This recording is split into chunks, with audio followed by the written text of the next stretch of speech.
കാത്തിരിക്കുകയാണ് ഈ സിനിമ കാണാൻ വേണ്ടി. എല്ലാവരും ആദ്യത്തെ ദിവസം തന്നെ ട്രാവൻകൂർ ഷോപ്പ് കാണാൻ വേണ്ടി. 100 കോടി ക്ലബ് അതൊക്കെ മേലെ പോട്ടെ എന്ന് ആശംസിക്കുന്നു അല്ലേ? എല്ലാവർക്കും ചേർന്ന് wishing all the success for Travancore shop. Thank you very much for joining. Thank you. Thank you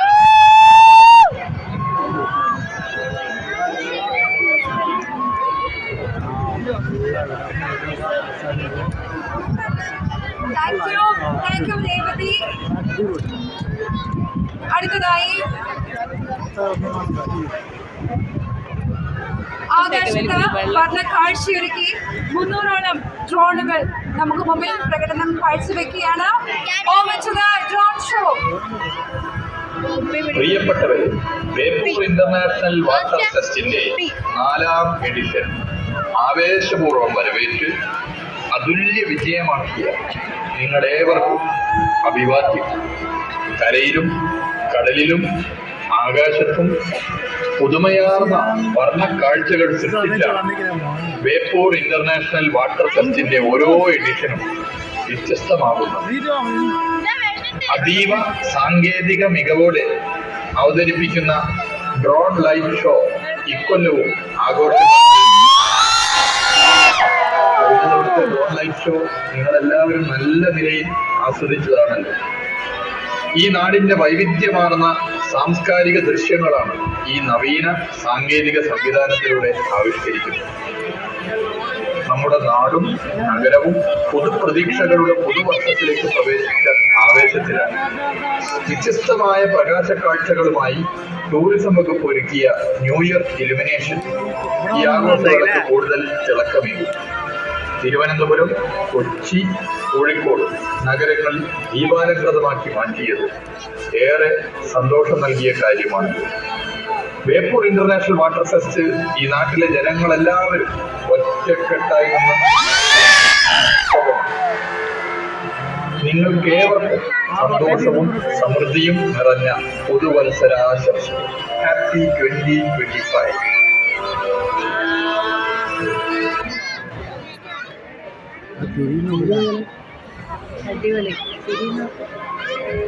മണ്ണിലും കാറ്റിലും സ്നേഹത്തിന്റെ താളം പിടിക്കുന്ന നഗരമാണ് കോഴിക്കോട്. ഇന്ത്യയിലെ തന്നെ ഏറ്റവും പുരാതനമായ തുറമുഖ നഗരങ്ങളിൽ പ്രാചീന കാലഘട്ടം തൊട്ടേ ലോകമെന്നും സുഗന്ധവ്യഞ്ജനങ്ങളുടെ നഗരമെന്ന നിലയിൽ കോഴിക്കോട് പേരെടുത്തു. അറബികളും ഈജിപ്ഷ്യരും തുർക്കികളും ചൈനക്കാരും ഉൾപ്പെടെയുള്ള വിദേശികളെ വാണിജ്യ ആവശ്യങ്ങൾക്കായി ഒന്നിച്ചു കോർത്തിണക്കിയ നന്മ കോഴിക്കോടിന്റെ മണ്ണിലുണ്ട്. ബഹുസ്വരതയിൽ നിന്നും രൂപം കൊണ്ട ഐക്യമനസ്സ് കോഴിക്കോട്ടുകാരുടെ അഭിമാനമാണ് ബേപ്പൂരിലെ ഉരു നിർമ്മാണം. ബേപ്പൂരിൽ നിന്ന് ഉരു വിദേശ രാജ്യങ്ങളിൽ എത്താൻ തുടങ്ങിയിട്ട് ആയിരക്കണക്കിന് വർഷമെങ്കിലുമായിട്ടുണ്ടെന്ന് ചരിത്രകാരന്മാർ പറയുന്നു. സുഗന്ധവ്യഞ്ജനങ്ങൾ തേടി പല നൂറ്റാണ്ടുകളിലായി വിവിധ ദേശങ്ങളിൽ നിന്ന് നിരവധി ആളുകളാണ് കോഴിക്കോടിന്റെ മണ്ണിലേക്ക് വന്നെത്തിയത്. സിൽക്ക് റൂട്ടുമായി ബേപ്പൂരിലെ ഒരു നിർമ്മാണത്തിന് ബന്ധമുള്ളതായി സൂചനകളുണ്ട്. 1498 വാസ്കോ ഡി ഗാമ കോഴിക്കോട് കപ്പലിറങ്ങിയതോടെ കേരളത്തിന്റെ വ്യാപാര ബന്ധങ്ങൾ യൂറോപ്പിലേക്കും വളർന്നു. സഹസ്രാബ്ദങ്ങൾ നീളുന്ന ഈ വാണിജ്യ ചരിത്രത്തിൽ ബേപ്പൂരിന്റെ സംഭാവനകൾ ഏറെ വിലപ്പെട്ടതാണ്. ഇതേ ബേപ്പൂരിന് തൊട്ടടുത്ത് ചാലിയത്ത് വെച്ചാണ് മലയാളികൾ പോർച്ചുഗീസുകാരെ തോൽപ്പിച്ചത്. കേരളത്തിൽ ആദ്യമായി റെയിൽവേ സ്റ്റേഷൻ വന്നതും ചാലിയത്ത്. ആയിരക്കണക്കിന് വർഷങ്ങൾക്ക് മുൻപ് പുരാതന സാംസ്കാരിക കേന്ദ്രമായ സുമേരിയയിലേക്ക് ഒരിക്കൽ യാത്ര പുറപ്പെട്ട അതേ ബേപ്പൂരിലാണ് ഇന്ന് ഇന്ത്യയിലെ ഏറ്റവും വലിയ ജലോത്സവങ്ങളിൽ ഒന്നായ ബേപ്പൂർ അന്താരാഷ്ട്ര ജലോത്സവം അരങ്ങേറുന്നത്.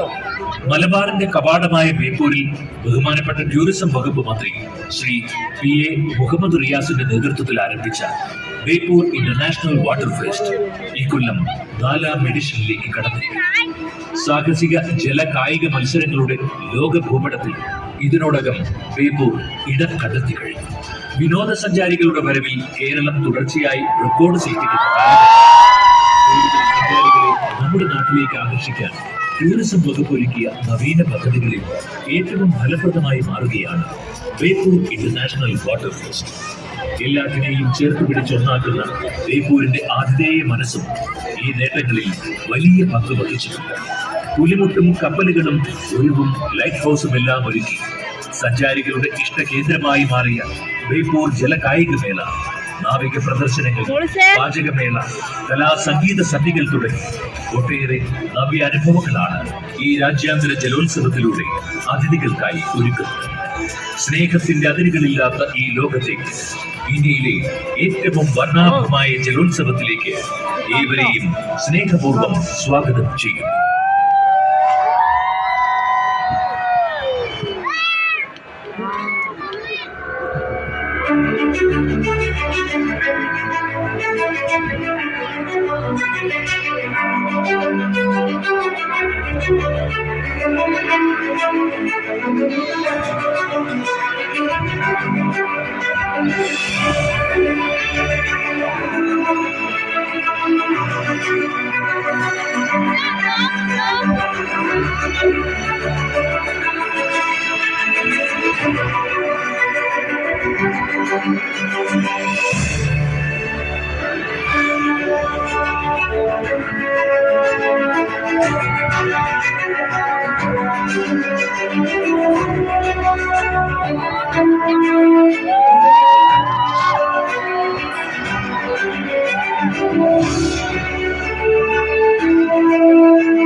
ആകാശത്ത് പറഞ്ഞ